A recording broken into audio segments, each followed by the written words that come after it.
아주 오래전에 제가 20대 중반에 일어났던 이야기가 있습니다. 교회 큰 행사를 한 뒤에 당의 장로님과 그리고 교육자들이 한 가든에서 식사를 하게 되었습니다. 가든이 내가지고 아주 좋은 곳은 아닙니다. 시골에 식당이 다 가든식으로 되었기 때문에 가든입니다. 그래서 야외에서 고기를 구워 먹고 한참을 이제 이야기를 하는데 마침 그 가든에 족구장이 있었습니다. 그래서 장로님 한 분이 교육자들에게 족구할 줄 알아요? 라고 물어봅니다. 당시에 이제 교육자들이 축구를 매주 했습니다. 매주 축구를 했기 때문에 뭐 족구 그까이 이래 생각하고 족구할 줄 압니다. 라고 대답을 했습니다. 그 대답을 한 뒤에 장로님들이 그러면 우리 당의 장로들과 교육자들이 한번 족구 시합을 했으면 좋겠다. 라고 해가지고 아이스크림 내기 족구를 했습니다. 당연히 저희들이 이길 줄 알았습니다. 연령대가 너무나 차이가 났습니다. 그래서 족구를 시작했는데 완전 참패를 했습니다. 게임이 되지 않습니다. 매주 축구를 했는데도 게임이 되지 않는 겁니다. 그때 알았습니다. 족구와 축구는 다른 종목이구나. 그 뒤에 담임 목사님께서 부교육자들을 모아놓고 앞으로 누군가가 족구할 줄 아냐고 물어보면 족구 절대 못한다라고 대답을 해라. 그렇게 가르쳤습니다. 근데 거기서 끝난 게 아니라 교회 족구장이 있었습니다. 야간에도 족구할 수 있도록 야간 펜스까지 만들었는데 이제 목사님이 화가 머리털 끝까지 나가지고 밤마다 족구를 시켰습니다. 낮에는 일하고 밤에는 족구하고. 그래서 제가 목사님께 목사님 언제까지 족구를 해야 됩니까? 그러니까 이길 때까지. 예. 그래서 제가 그 교회 사임하는 그날 밤까지 족구를 하고 나왔습니다. 예. 밤마다 족구를 합니다. 그러니까 교육자들이 뭐 헤딩 연습, 올리는 것 다 하나씩 연습을 합니다. 그렇게 몇 개월 동안 족구를 하다 보니까 나중에는 교회 계속 족구장에 불을 켜 있는 것을 성도들이 보니까 매일매일 족구하는갑다 해가지고 6명이 시작했던 족구가 나중에는 30명, 40명 매일 그렇게 모였던 겁니다. 그러니까 족구 붐이 그렇게 일어났던 적이 있었습니다. 그런데 이러한 사건이 그 교회만 있었던 게 아니라 우리 교회도 일어났습니다. 아시는 것처럼 우리 교육자들이 한 번씩 바뀔 때마다 우리 교회 모 장로님께서 교육자들한테 족구할 줄 아냐고 물어보십니다. 그때 이제 최근에도 얼마 전에도 이 비슷한 사건이 있었는데 그 젊은 교육자들이 이제 들어오면서 장로님께서 족구할 줄 아냐고 물어보시는 겁니다. 그때도 우리 교육자들이 너무 쉽게 대답을 했습니다. 족구할 줄 압니다라고. 그래서 제가 하루는 시간을 내어서 돌산에 있는 족구장에 연습을 하러 갔다 오라고 그렇게 지시를 한 적이 있었습니다. 그래서 다시 연습을 하고 돌아오면서 제가 다시 한번 물어봤습니다. 족구할 줄 아냐고. 족구할 줄 압니다라고 합니다. 그래가지고 이제 그 말을 믿고 족구를 했습니다. 아니나 다를까 족구를 너무 못하는 겁니다. 족구를 얼마나 못했는지 서브를 제대로 못 받았습니다. 그래서 서브 하시는 분들에게 좀 살살 넣어달라고 그렇게 말한 적이 있습니다. 세대 차이가 있었던 것 같습니다. 우리는 어른들이 뭐 할 줄 아냐라고 물어보면 잘하는지 물어보는 건데 젊은 세대들은 그냥 할 줄 아는 것처럼 물어본다. 이렇게 의미를 새긴 겁니다. 그래서 축구를 했기 때문에 족구도 기본적으로 할 줄 안다라고 생각했던 겁니다. 여기 있는 우리 젊은 분들이 많이 계시는데 여러분이 앞으로 직장 생활하거나 어디 가서 누군가가 뭐뭐뭐 할 줄 알아요 물어보면 이렇게 알아들어야 됩니다. 뭐뭐뭐 잘 하세요라고 들어야 됩니다. 그냥 대충 뭐뭐 할 줄 압니다라고 하면 오해가 됩니다. 그런데 교회도 하나님의 사랑으로 세워진 이 교회도 제일 잘하는 게 있어야 됩니다. 많은 분들이 그런 말을 합니다. 교회 다니면 축구도 잘해야 되고 족구도 잘해야 되고 탁구도 잘 친다. 이렇게 인식이 되어 있습니다. 왜냐하면 당시에 아주 오래전부터 교회 모이면 젊은이들이 축구도 하고 운동을 많이 했기 때문에 기본적으로 잘한다고 생각합니다. 그런데 하나님의 사랑으로 진 이 교회는 사랑이 가장 두드러져야 됩니다. 그래서 어찌 보면 교회는 사랑할 줄 아는 공동체가 되어야 됩니다. 쉽게 말하면 교회는 진짜 사랑을 잘 하는 교회가 되어야 됩니다. 왜냐하면 교회의 주인이신 하나님께서 사랑이시기 때문입니다. 요한일서 4장 8절 말씀을 보면 사랑하지 아니하는 자는 하나님을 알지 못하나니 이는 하나님은 사랑이심이라 되어 있습니다. 예전에 당신은 사랑받기 위해 태어난 사람이라고 해서 축복송을 엄청 많이 불렀습니다. 그런데 이 곡이 반은 맞고 반은 틀립니다. 방금 우리가 읽었던 요한일서 4장 8절 말씀처럼 하나님의 사랑을 받기 위해 태어난 건 맞습니다.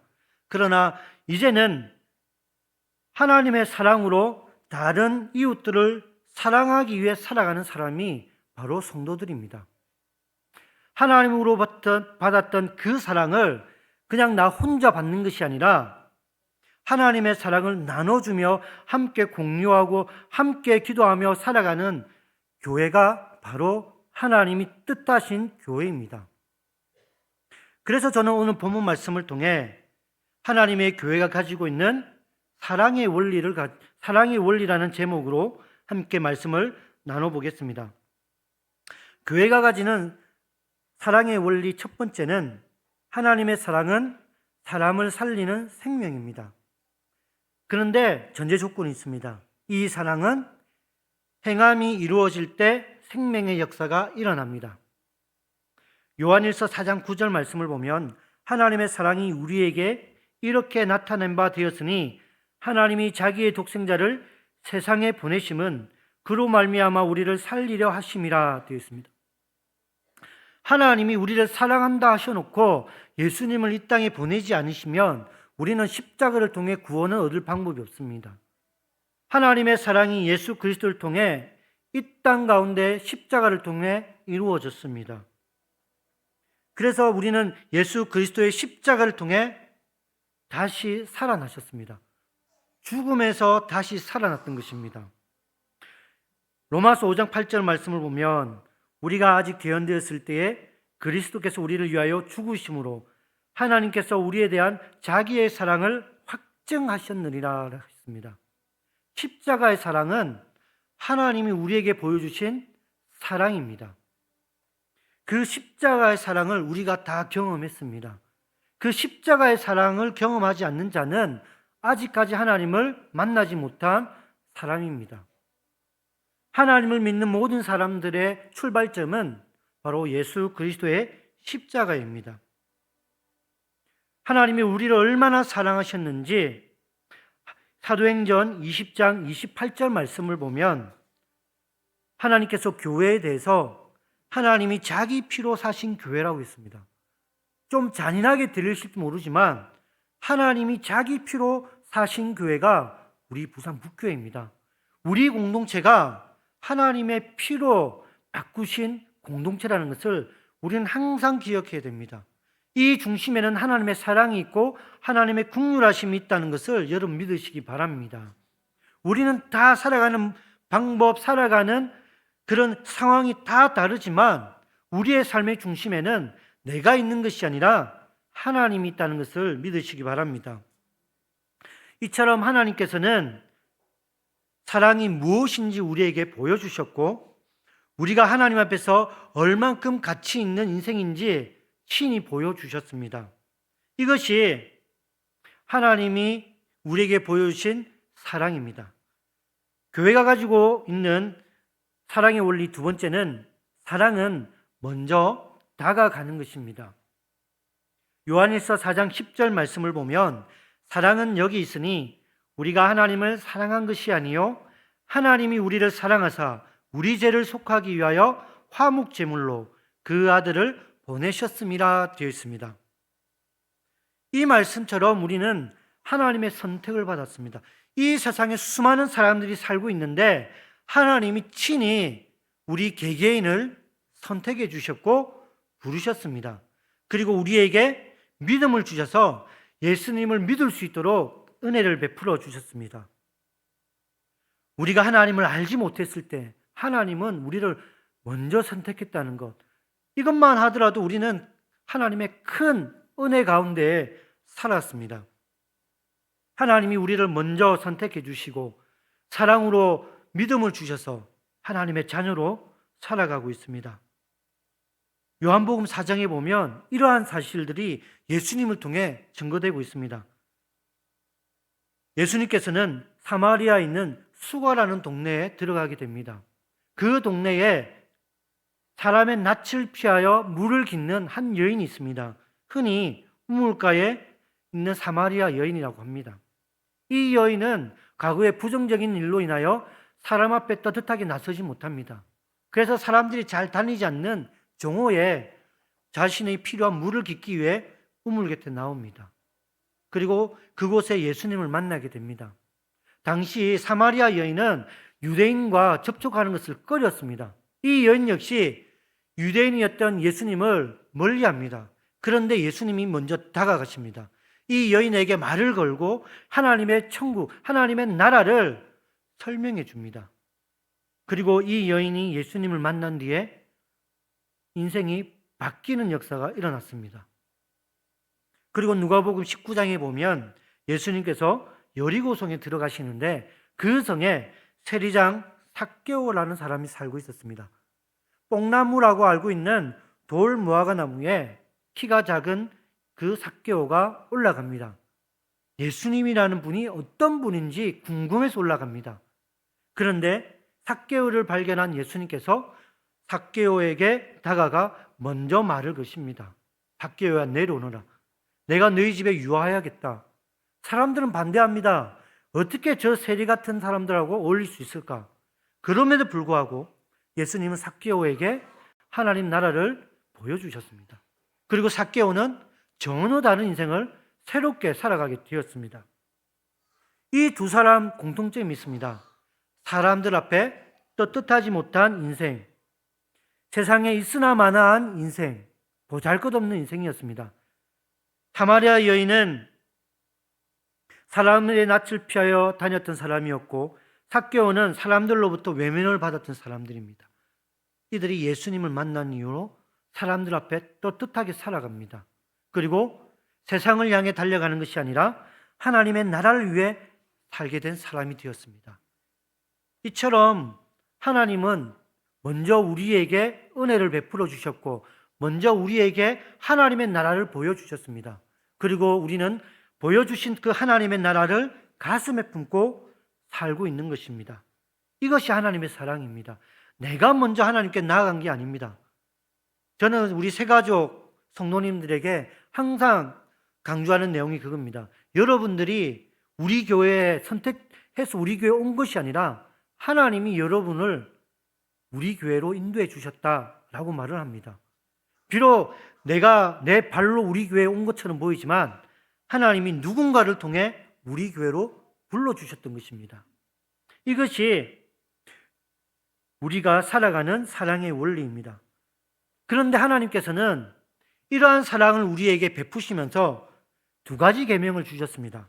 첫 번째 계명은 내 마음을 다하고 목숨을 다하고 뜻을 다하여 주 너의 하나님을 사랑하라. 두 번째 계명은 내 이웃을 내 자신과 같이 사랑하라 라고 말씀하셨습니다. 그런데 성도들은 첫 번째 계명은 너무너무 잘하십니다. 정말 하나님을 경외하는 마음으로 열심히 예배를 드리고 열심히 교회를 섬깁니다. 하나님을 정말 온몸을 다하여 사랑합니다. 그런데 두 번째 계명은 선택적으로 할 때가 많이 있습니다. 많은 성도들이 마땅한 도리라고 생각은 하지만 가슴까지는 맞아 하는데 행동으로 옮겨지지 않을 때가 많이 있습니다.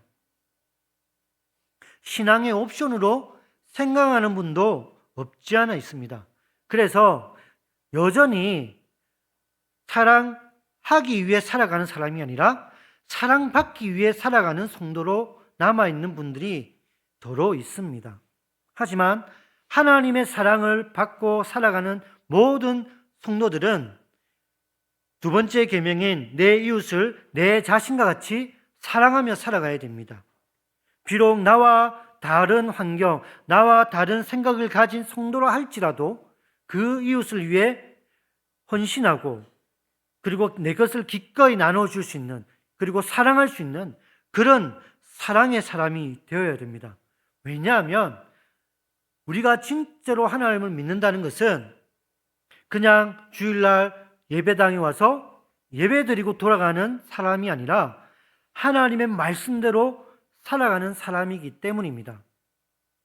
마태복음 7장 21절 말씀을 보면 아주 우리의 가슴을 놀랍게 하는 말씀이 있습니다. 다 같이 한번 읽어보도록 하겠습니다. 나더러 주여 주여 하는 자마다 다 천국에 들어갈 것이 아니요 다만 하늘에 계신 내 아버지의 뜻대로 행하는 자라야 들어가리라. 이 말씀은 그냥 우리가 주여 주여 하면서 찬양하고 기도하고 말씀을 읽는 것, 그것이 하나님 백성의 삶이 아니라는 것입니다. 하나님을 믿는다는 것은 내가 작은 예수로 되어가는 것입니다. 예수 그리스도를 닮아가는 인생, 하나님의 나라를 가슴에 품고 하나님의 뜻을 이루어가는 인생이 바로 하나님 나라의 백성들입니다. 하나님의 뜻이 우리를 통해 이루어지는 것, 이것이 교회의 사명입니다. 이 말씀처럼 우리가 하나님의 말씀대로 서로 사랑하는 것 힘듭니다. 어렵습니다. 그래서 우리는 의지적으로 사랑해야 됩니다. 이것이 교회가 가지는 사랑의 원리 세 번째입니다.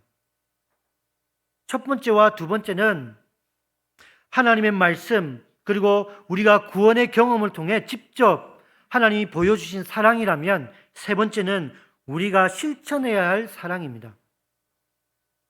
서로 사랑하는 것.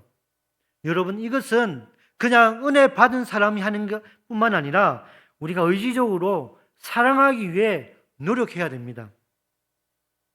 요한일서 4장 11절 말씀을 보면 사랑하는 자들아 하나님이 이같이 우리를 사랑하셨은즉 우리도 서로 사랑하는 것이 마땅하도다. 사랑해도 되고 안 돼도 된다는 말이 아니라 마땅히 서로 사랑하라는 것입니다. 서로 노력하는 것이 세 번째 원리입니다.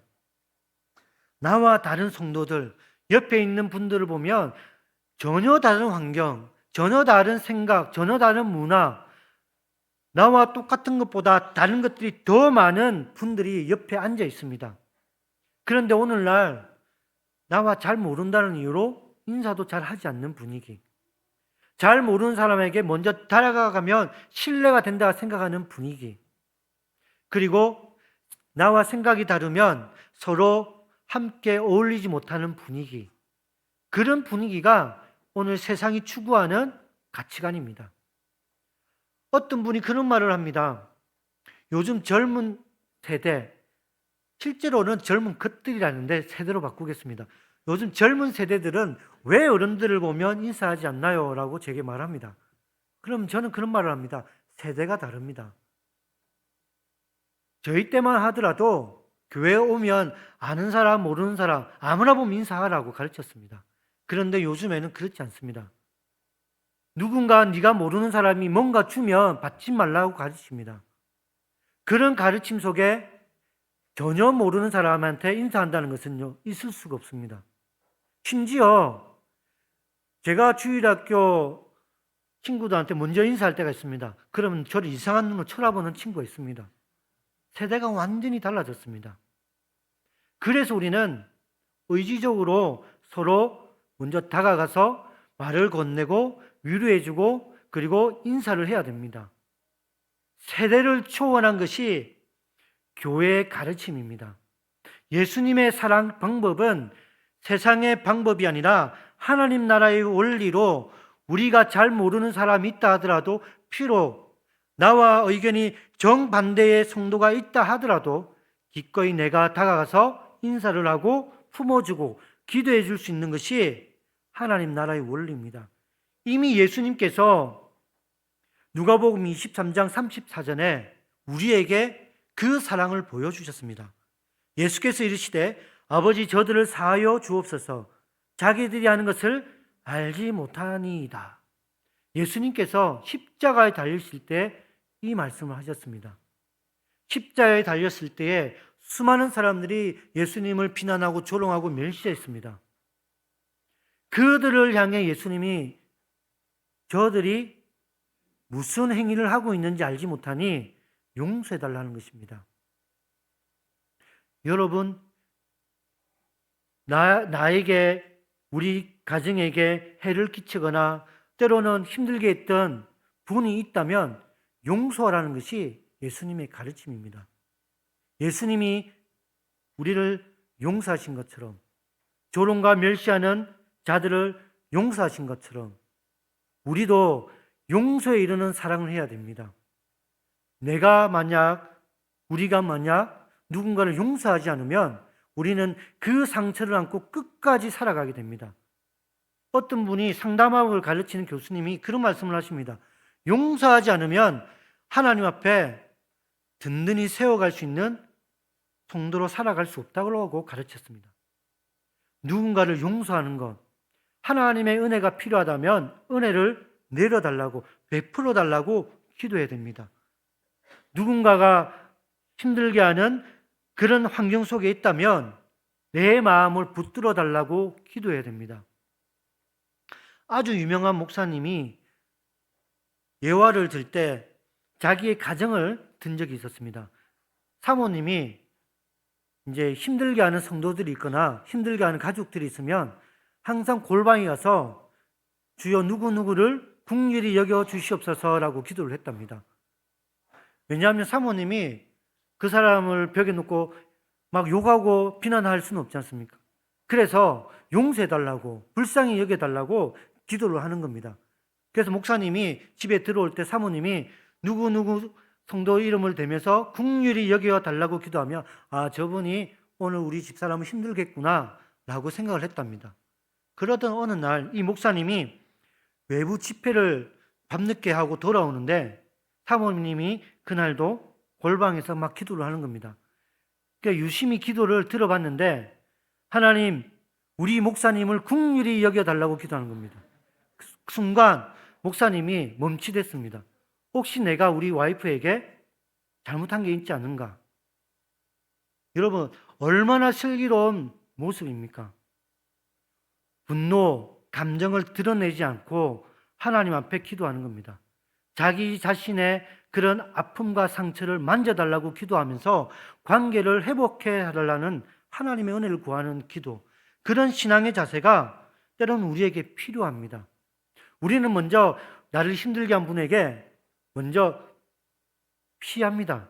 저분이 오른쪽으로 오면 나는 왼쪽으로 가고, 저분이 저쪽에서 밥 먹으면 나는 이쪽에서 밥 먹고, 그런 행위가 우리 모습 속에 있습니다. 하지만 순간적으로 그런 감정을 다스리지 못한다 하더라도 우리는 그런 감정이 있을 때마다 하나님 앞에 도움을 구해야 됩니다. 그런 감정이 있을 때마다 하나님의 은혜를 구하면서 먼저 다가가기 위해 노력해야 됩니다. 그렇지 않으면 저분과의 관계뿐만 아니라 하나님 앞에서 나의 신앙의 모습도 성장하지 못하게 되는 것입니다. 그래서 용서하는 것, 서로 다가가는 것, 이것은 나의 신앙을 위해서 꼭 필요한 섬김이라는 것을 기억하시기 바랍니다. 그리고 사도 바울은 빌립보 교인들에게 빌립보서 2장 12절에서 그러므로 나의 사랑하는 자들아, 너희가 나 있을 때뿐 아니라 더욱 지금 나 없을 때에도 항상 복종하여 두렵고 떨림으로 너희 구원을 이루라. 여기서 말하는 너희 구원을 이루라는 것은 하나님이 주신 말씀대로 하나님 나라에 갈 때까지 이루어 가라는 것입니다. 어떤 성경 버전에 보면 너희 구원을 증명하라라고 말하고 있습니다. 하나님의 말씀, 너희가 구원받았다는 것을 행위로 보여주라는 것입니다. 오늘 강병석 집사님께서 대표 기도할 때 하나님의 뜻이 이루어지는 것처럼 하나님의 나라는, 하나님의 말씀은 지금 이 자리에 있는 저와 여러분을 통해 이루어갑니다. 말씀을 통해, 섬김을 통해, 순종을 통해 이루어가기를 원하십니다. 세상 사람들이 교회를 놓고 교회가 과연 세상과 뭔가 다른가라고 생각할 수 있다는 것, 그리고 구별할 수 있다는 것, 그것만 하더라도 교회는 정말 대단한 겁니다. 세상과 교회의 큰 차이점은 사랑입니다. 세상은 자기를 멸시하고 자기를 싫어하고 자기를 멀리하고 자기를 원수처럼 여기는 사람들을 원수처럼 대하는 겁니다. 하지만 교회는 그게 아닙니다. 예수님이 보여주신 그 사랑처럼 교회는 얻어터지면서 핍박을 당하면서 세상을 품었습니다. 핍박을 가하는 사람들을 사랑하고 용서하고 그들을 위해 기도했던 것이 바로 교회의 역사였습니다. 초대교회 수많은 믿음의 선배들이 그랬고, 일제시대 때 복음이 들어왔을 때 우리의 믿음의 선진들이 이러한 삶을 살아왔습니다. 심지어 북한에 있는 지하교회 성도들도 이러한 삶을 살아가고 있습니다. 모퉁이돌 성교회 이삭이라는 목사님이 계십니다. 그분은 북한을 전문적으로 복음을 전하는 사역을 하고 있습니다. 그분이 몰래 북한에 들어갔을 때의 충격적인 장면을 간증으로 한번 얘기한 적이 있습니다. 예배를 드리는 가정이 이제 발각이 되어가지고 처형을 당하게 됩니다. 정말 잔인하게 처형을 시킨댔습니다. 그 당시에 우리가 도로 공사를 하며 아스팔트를 지을 때 큰 롤러가 있지 않습니까? 거기에 깔려 죽게 했다는 겁니다. 근데 너무 잔인한 방법이 뭐냐면 아이부터 죽게 하는 겁니다. 근데 여러분, 북한의 군인들도 사람인지라 실천하지 못하는 겁니다. 어떻게 사람을 그렇게 잔인하게 죽일 수 있느냐?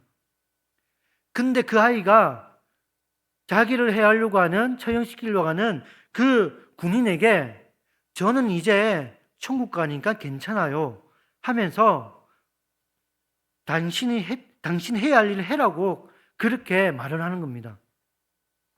어린아이가 어떻게 그런 말씀을 할 수 있을까라고 할 정도로 어찌 보면 두려워하지만 무섭지만 하나님의 나라를 품고 원망하지 않는 것입니다. 자기를 죽이려고 하는 사람을 원망하지 않고 자신을 죽이라고 말을 하는 겁니다. 그러면서 그 선교사님이 너무너무 부끄러웠던 겁니다. 원수까지도 사랑하는 것이 하나님 사랑의 원리입니다. 우리는 원수는 아니십니다. 나와 다르다. 가치관도 다르고 생각도 다르고 환경도 다 다릅니다. 바라옵기는 다르다는 이유로 멀리하는 것이 아니라, 의견이 다르다는 이유로 돌아가는 것이 아니라 먼저 기도해주고 품어주고 먼저 인사하는 그런 교회가 되길 바랍니다. 비록 누군가가 나를 좀 싫어한다 하더라도 그 사람을 위해 기도해 줄 수 있는 예수님의 사랑이 가득한 우리 교회가 될 수 있도록 서로 노력하고 서로를 위해 기도할 수 있는 그런 아름다운 사랑의 공동체가 되기를 간절히 소원합니다.